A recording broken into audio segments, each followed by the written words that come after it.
Gava Vezîr Derve Amerika Pompeo Vezîr Berevani Amerika Jim Mattis bi hevpeymanên xwe yên Avustralyayê re li Kaliforniyayê hevdîtin pêkanîn gefa navokiya Koreya Bakur rojane bû. Weneyên ku ji tesîsê pêkandinê li Hezîranê û Tîrmehê de hatibû weşandin, mîna çalakiyê hilweşandinê tê xuya kirin. Em zixtê li wan dikin ku tesîsa pêşesazîya mûşekan bête vekulîn û her wiha bête hilweşandin, ku bi peymana serokîm re hevatiye. Hat pirskirin ku hewceyê ku Koreya Bakur çi gavên bêtir bavêje. Ew hêsantir e û pêwîst e ku ew bi tevahî ji çekên navikî bête paqijkirin.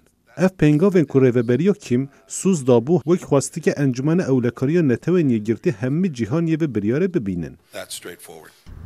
Capitol Hill hin kanûndaner jî bi hişyarî hêvîdar bûn. Ev nîşana yekem e ku rejîma Koreya Bakur dibe ji bo peymanên li civînê hatî pêkanîn hinek gavan bavêje.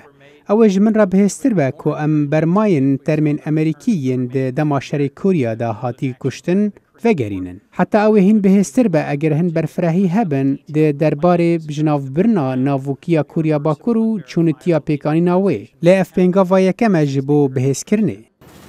Piştî hilcivîna wan ku li Hezîranê dabû, Trump got ku rêber Kim sozdayî wî ku ew ê demekî nêzik da tesîsek pêşesaziya mûşekan were hilweşandin.